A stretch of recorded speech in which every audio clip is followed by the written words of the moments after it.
everybody hear me in the back? Am I on at all?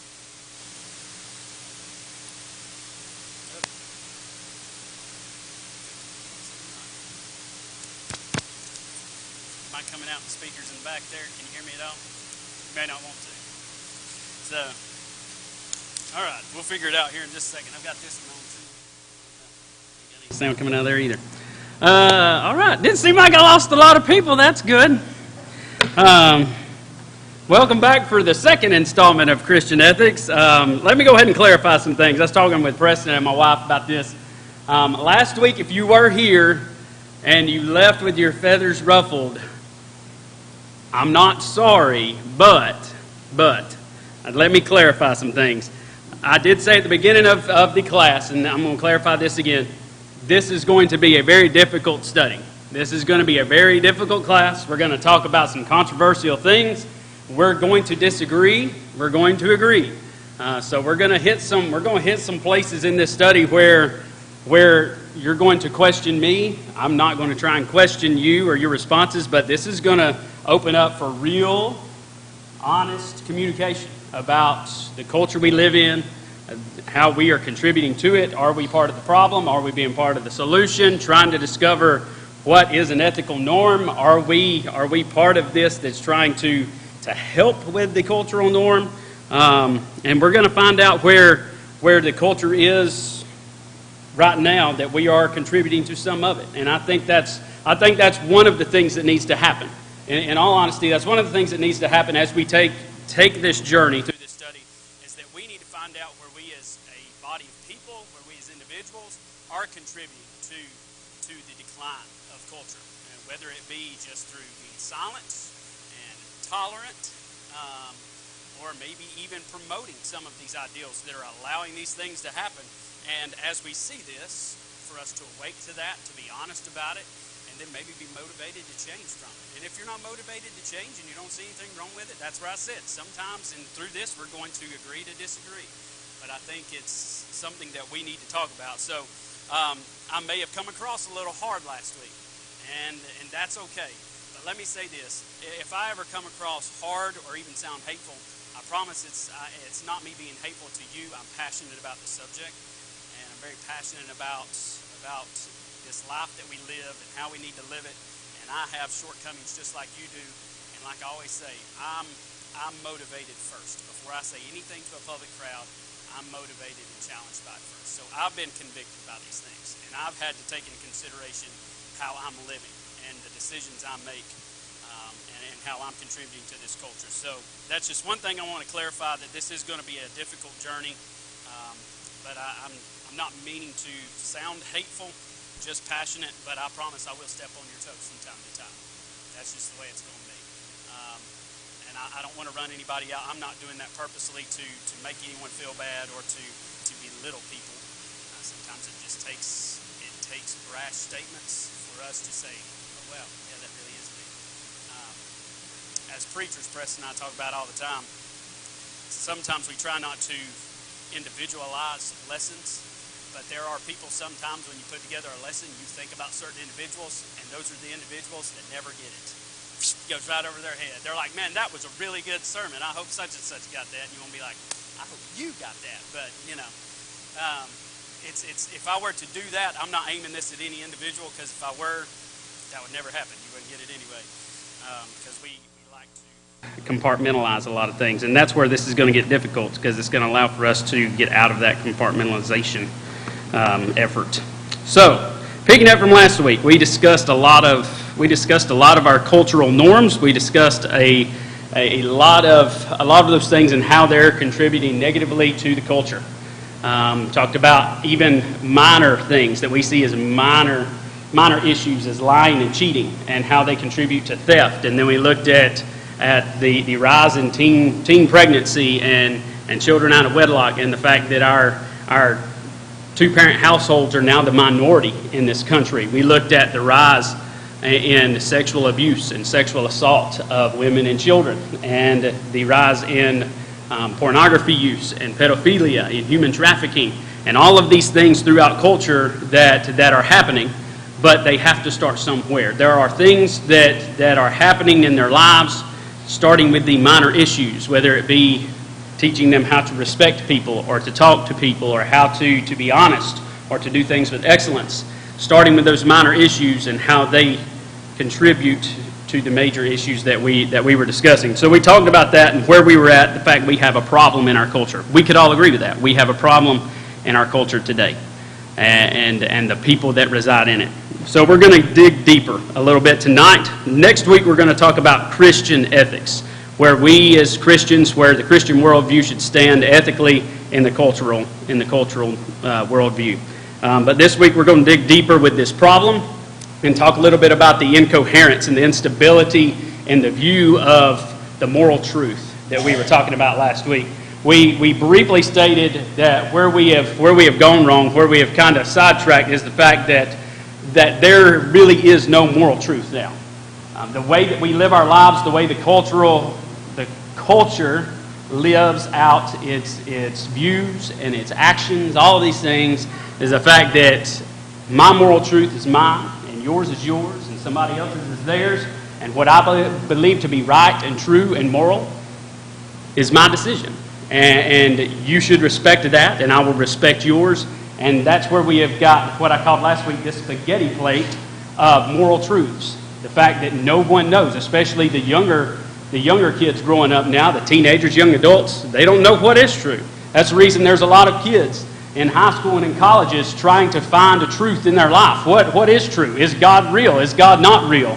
What really is the way I should live my life? Is there a way that I should live my life? Or is it just my prerogative? They're trying to answer these questions because they don't know.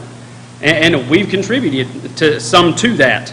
I want to read a statement given by a sociologist, James Davison Hunter.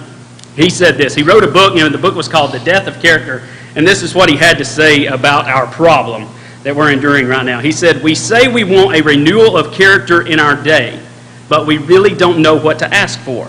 To have a renewal of character is to have a renewal of an order or a standard that constrains, limits, binds, obligates, and often even compels. This price is too high for us to pay as a culture. We, broad term we, not we as Margaret Street, but we as a culture, we want character without unyielding conviction. We want strong morality without the emotional burden of guilt and shame. We want virtue, but without particular moral justifications that invariably offend. We want good without having to name evil. We want decency without the authority to insist on it. We want moral community without any limitations to personal freedom. In short, we want what we cannot have on the terms that we want it." I think that pretty much sums it up. Class dismissed. There it is. There's the problem. Here's the deal. That's not just the ideology of the broad culture of the world that we live in. That's the ideology of a lot of Christians. That's the ideology that a lot of the churches, the true churches, are starting to adopt. Is it not? We want truth, we want moral, we want character, we want all the good, but we don't want to do what's necessary to make that happen. One of the things Preston brought up to me the other day, we were talking about even church discipline.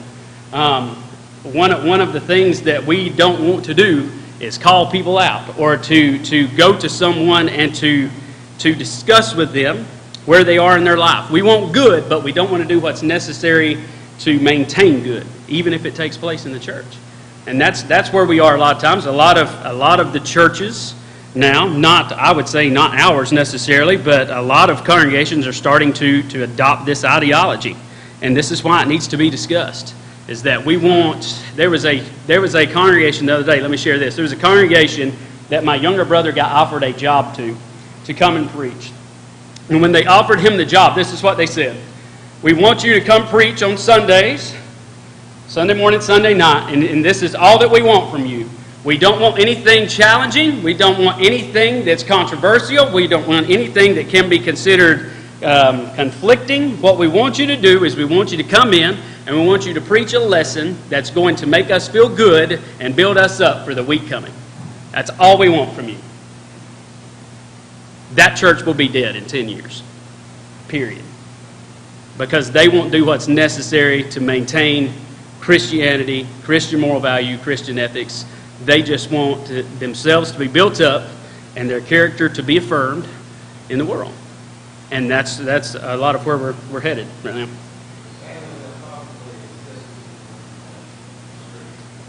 Right, yes. Yeah, and, well, even numerically, they're starting to die. They're near down like 40 and 50 right now. So,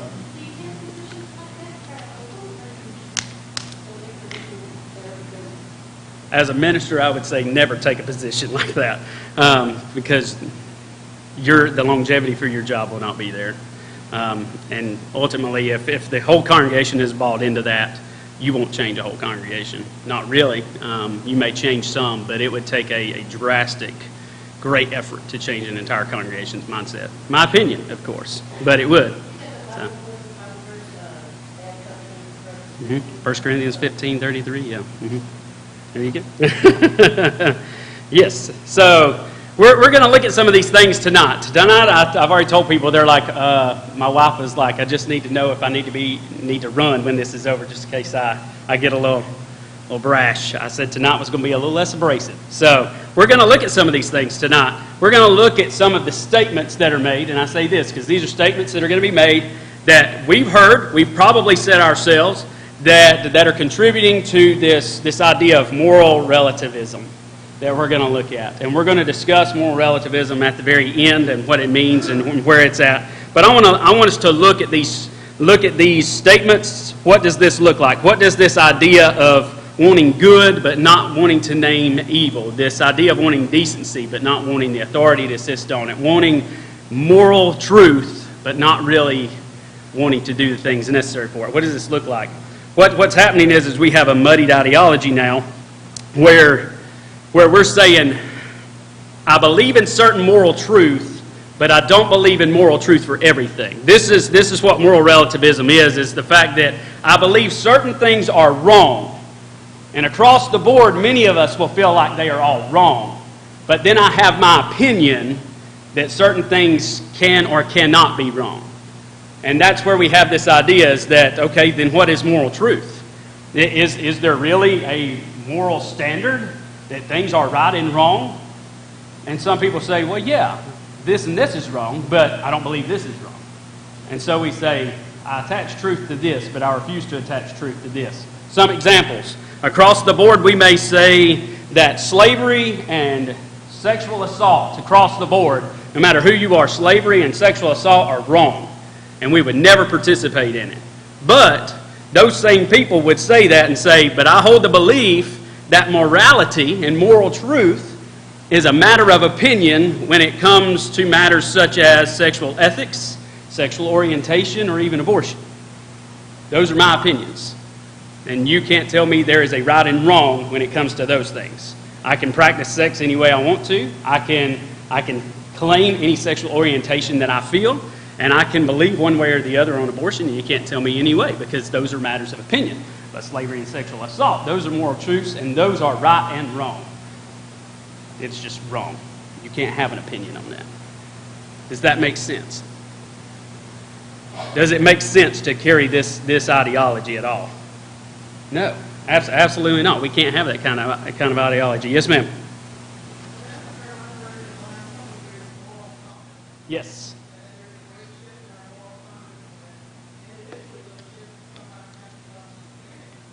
Mm-hmm.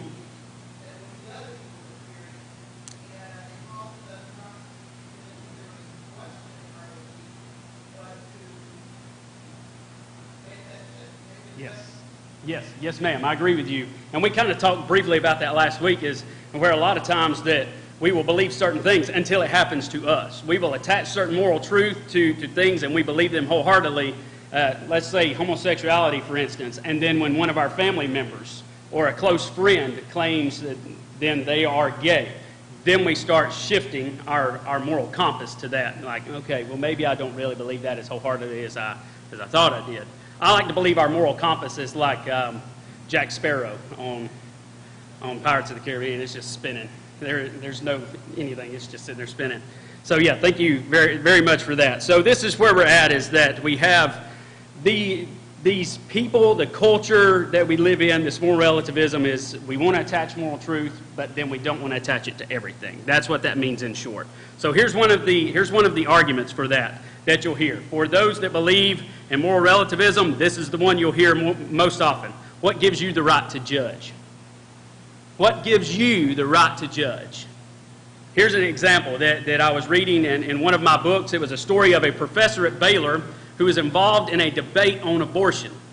And they asked him his opinion, what he thought, and he said, I firmly believe and hold true that abortion is wrong.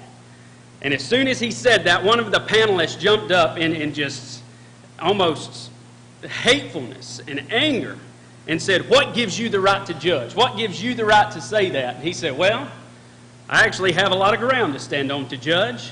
He said, I have a master's and a doctorate degree in that. I've written several books on it.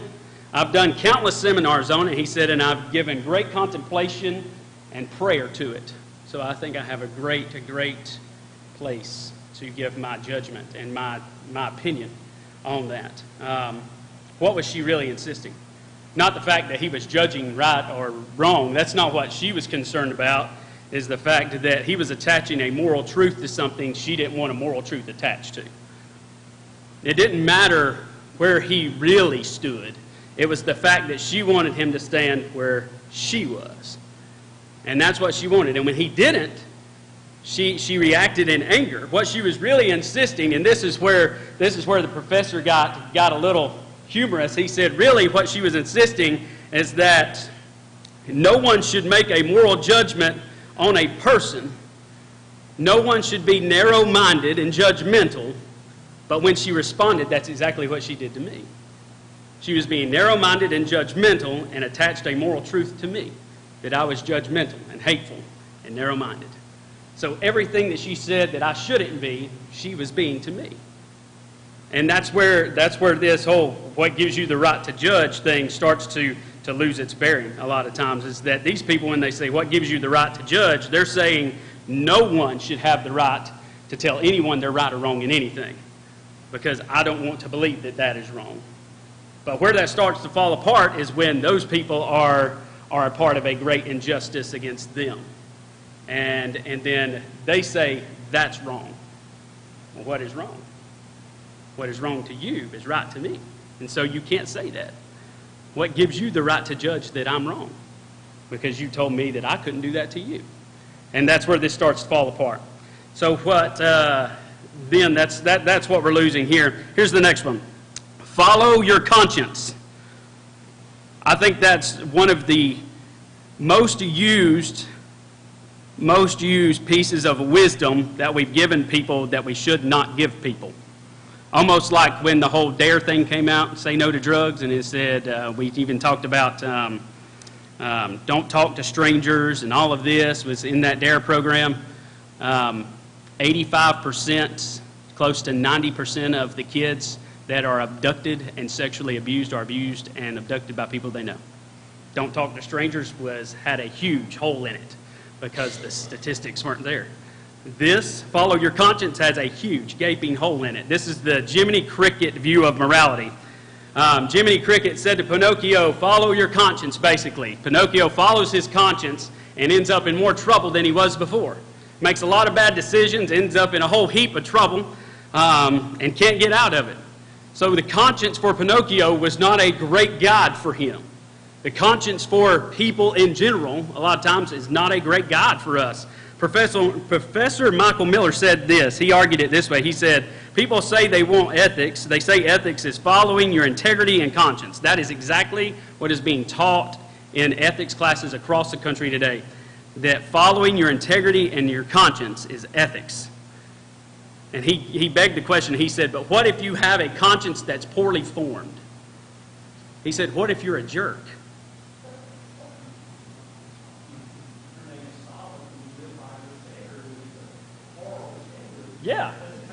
Yeah. We have a moral standard that I live by, and my conscience says this is the way I should go. And he said, but if your conscience is poorly formed, if you're a jerk, he's like, the conscience is not a great guide. He even says this. He's like, consider these people. He's like, consider the sociopath. No remorse or guilt for anything that they do. But follow your conscience. Follow your conscience. Their conscience says, I want this and I'm going to do this, and I don't really care what happens as a result of it. But follow your conscience. So, yeah, I mean, yeah. I'm a big fan of Criminal Minds, and there was an episode one time, and it was two young kids, and the younger child, the younger brother, messed with the boy's Legos, his plane that he was building, and it made him mad, so he choked him and then stuffed the Legos down his throat and killed him. And when asked why, because he messed with my toys. To him that was wrong, and how he reacted was right. My conscience said, this is how I deal with this problem. He was a sociopath and felt no remorse for it. Verse 74, when kind of spiritually expressed it, a lot of times some people part of that you need to use the spirit of God to that. You speak lies and lies. And the conscience spirit of God. That's it. Mm-hmm. Yeah. Yes, very much so. Thank you for that. Thank you for that. So we've got this Jiminy Cricket, follow your conscience view that doesn't seem to work until injustices are done against other people. Here's one that's really intriguing. This is what is also being taught as ethics. What is the definition of ethics? There was a teenage girl in high school, and that was actually taught this in her ethics class. Values are what you value. Values are what you value. So that is what's actually even being taught. This goes for Oscar's argument here now for public school. This is what's being taught in public school. Values are what you value. And so, yeah, government school. So this teenage girl, she was a daughter of a professor. She came home and she said, Dad, I don't really understand that, because if I were to adopt that ideology, if I value academic greatness over honesty, then it's right and morally right for me to achieve academic greatness, because I value academic greatness over honesty. And so values are what you value. So the greater value led me to do something wrong. And he's like, she got it. As a teenager, she got it. And this is what they're teaching in the class. So this is what we are hearing. This is what people are saying. This is how people are living right now. Values are what you value. So you could attach that to anything in the world, that I value this or I value that. It's okay for me to extort money because I value that more than I value anything else. And if whatever I've got to do to get it, I'll get it. That's that. There's a big gaping hole in that one as well. Here's another one that you may hear. We make our own moral rules. And this is where moral relativism comes into great play right here. We make our own rules. Even kids start to buy into that one. Small kids. You don't make the rules. I make the rules. You don't make them. I make my own rules to the game. I make my own rules for behavior or whatever it is. And even kids at a young age are starting to learn moral relativism. And this is what it is. This is the most common way of expressing this. Let me give you a for instance here. There was a high school student in an ethics class, and this teacher was trying to explain moral relativism and explain rules. And she said, "We make our own rules. We make our own rules. We don't abide by anybody else's. We have our own moral compass, and we live by it." So what he did in turn is he went, as he was talking and explaining this, he went and he picked up her brand new iPhone. And he took it back, and he stuck it in his pocket, and he kept teaching. And he taught, and he taught, and he taught, and at the end of class, she said, are you going to give me my phone back? No. No, I'm not. I'm not going to give you your phone back. Why aren't you going to give me my phone back? Because it's my phone now. Well, no, it's not your phone, it's my phone. No, he says it's my phone, because how I feel about it, what my moral compass says, is the fact that older, more wise and mature people can take whatever they want from younger, less mature people. And so I saw that phone as mine because you are under me, so I took it and it belongs to me. And she said, well, that's not fair. That's wrong. And he said, that's wrong? What do you mean that's wrong? And she said, because that's mine and not yours. He said, so you just abandoned the entire argument you spent this whole hour debating me with. The fact that there is no fairness and there is no right and wrong. Is that when it came down to you and you had an injustice done against you, then there was more truth in the world. Then there was right and wrong and there was fair. But according to you, we make our own rules. And I decided my rule was I could take your phone. And she got it. As soon as something happened to her, she abandoned every bit of the belief. And you'll see that happen across the board, whether it be with us or anyone else, is that we hold all of these beliefs, and then when something happens and we don't have that argument anymore, then we quickly abandon it. Another example is this, is the Baylor professor we were referencing a minute ago. He was teaching a class on moral relativism, and a student wrote a paper on it, arguing for it. And so he took the paper, he read it, and he wrote the notes on it. Very clearly articulated, well thought out, great paper. F. He gave it back to him.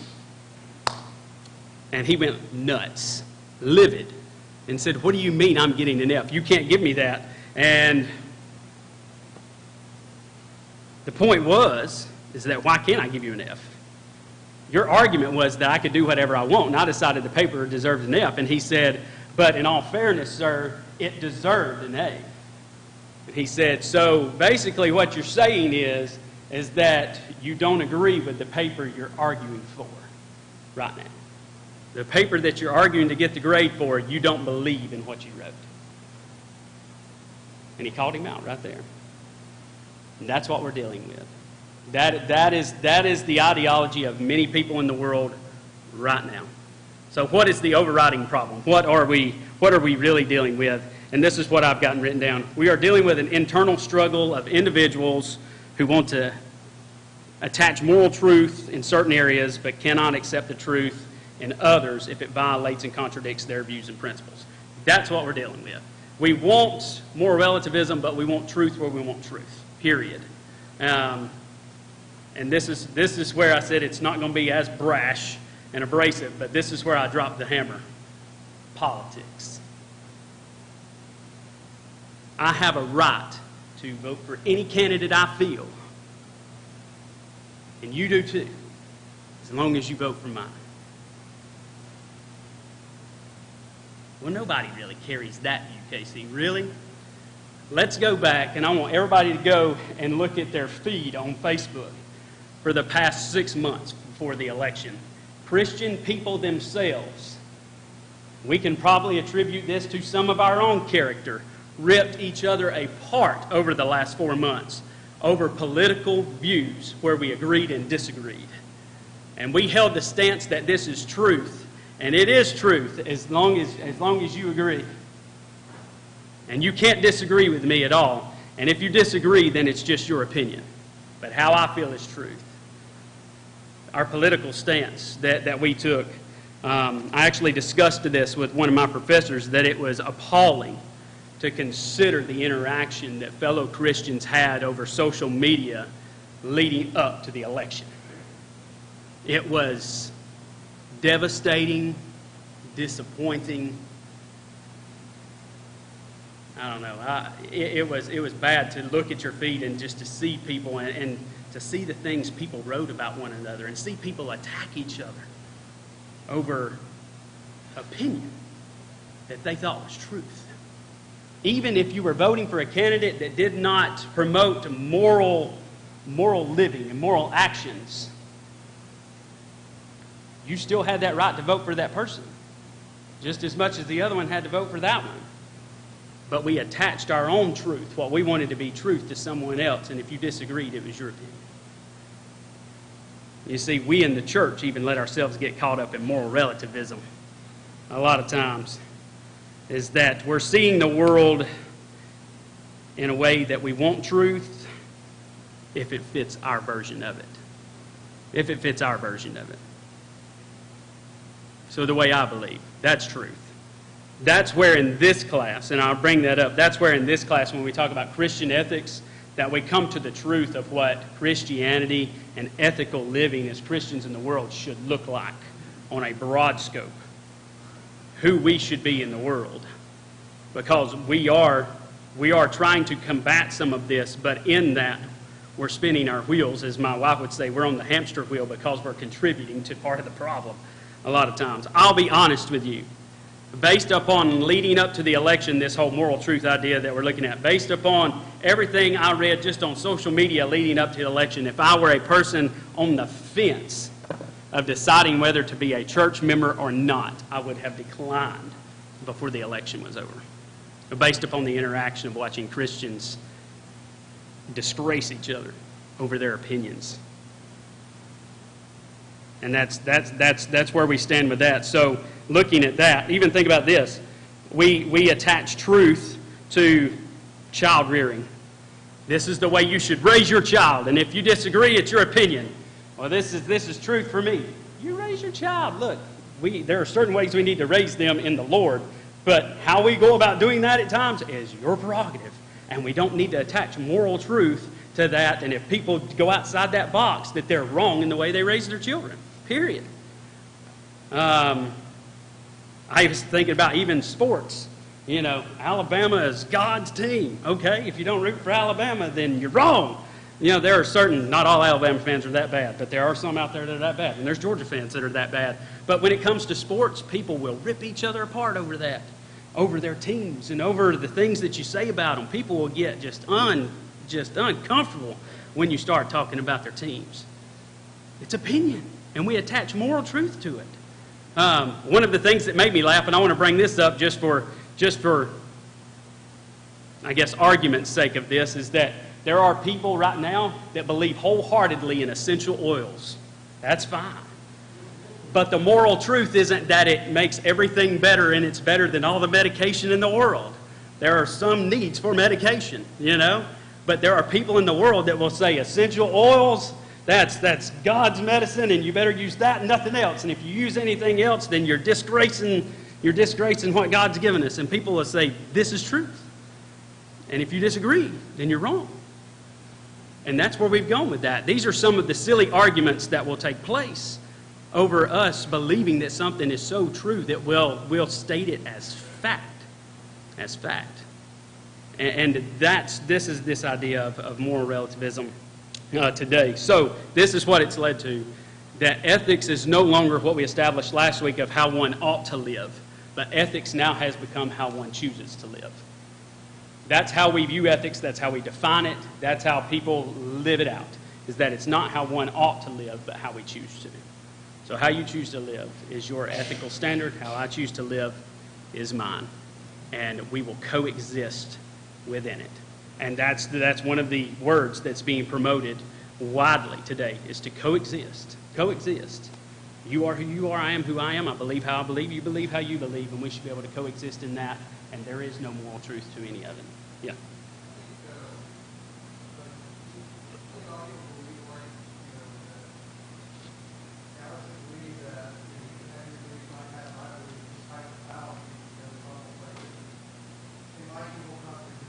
Right.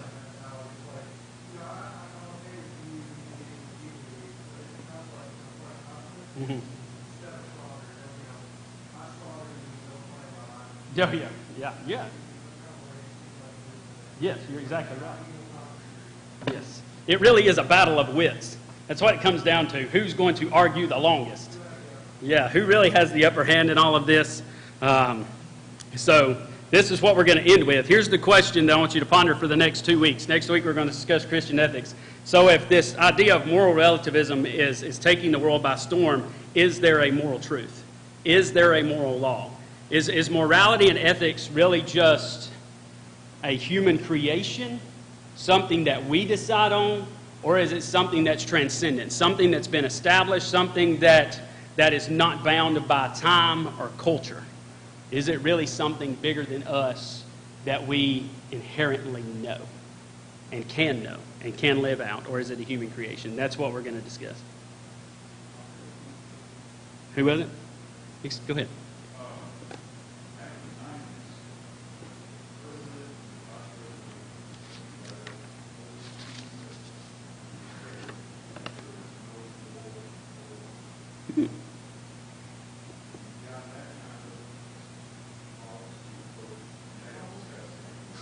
Wow.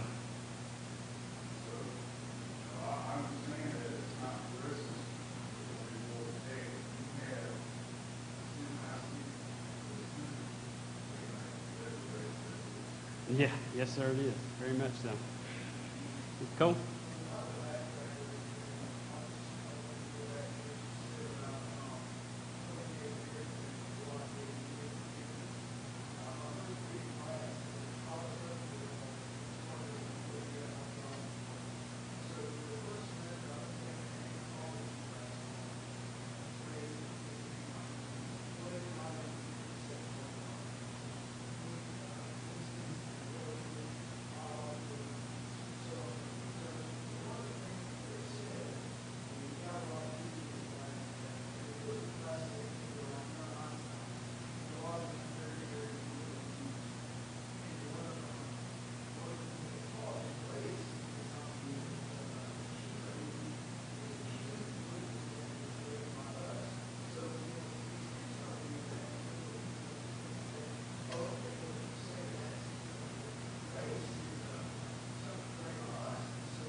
Okay. Anybody wiser want to jump in on that in this room? Those are, anyone is looking for an opportunity to jump in and promote their view, and they're looking for any hole to jump into it. So.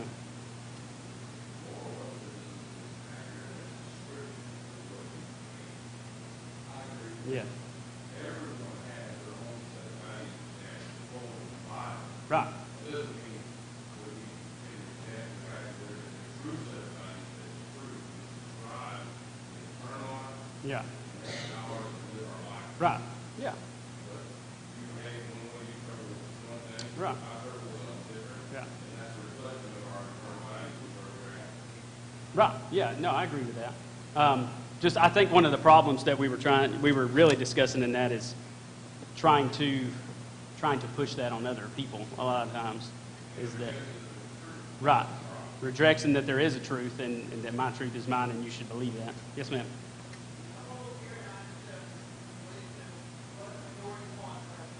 Oh yeah.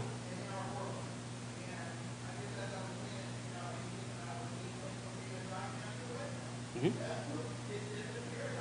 Yeah. Yeah.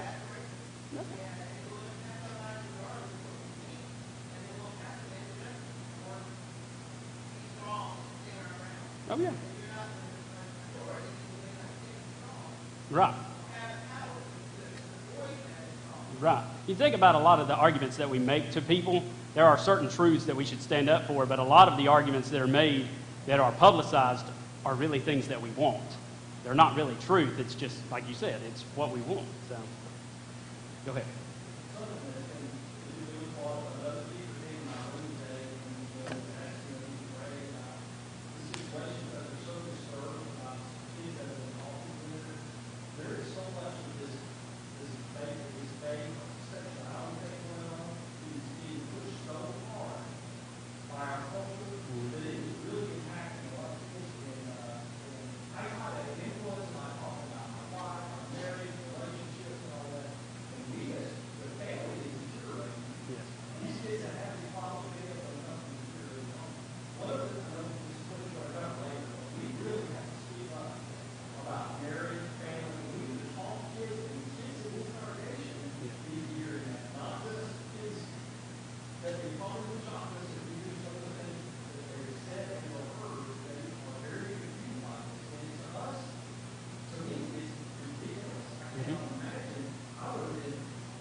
Oh, yeah. It's something to be very proud of. So, yes, sir.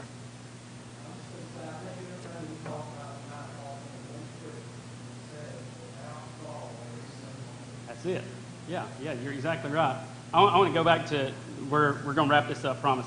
Go back to what Ed was talking about. He's saying we need to talk to the kids, even in this congregation, about that, even the Christian kids. I may have said this before. Maybe it was in the parent class or whatever, but on just the stance of homosexuality, we were at Faulkner University doing a youth camp, and these are active kids. During the summer that are at camp, these are your active youth members, and we had a panel class and took a poll, and over 50% of them said that there was nothing wrong with homosexuality. That's where we're at. Kids in the church. This isn't broad scope, broad spectrum across the culture of teenagers.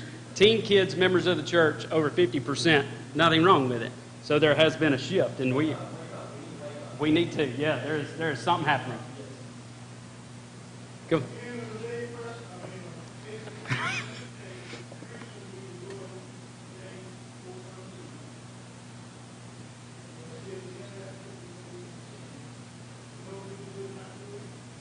Yes, sir. Yes, sir.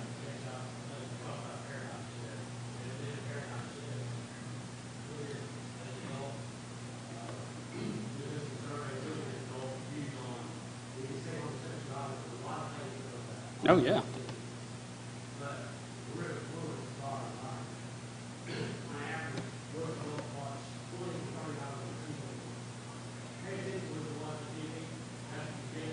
Mm-hmm. Yeah.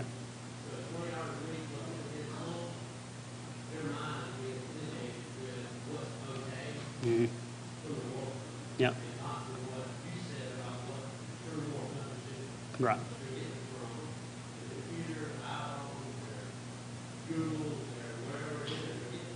Yeah.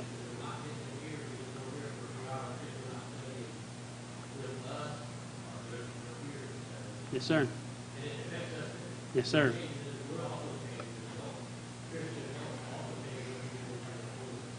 Yes, sir. Yes, sir, we are. Thank you for that very much. Very important and considered. All right. Thank you guys for hanging with me tonight. Appreciate it. Y'all have a wonderful week. We'll see you next week.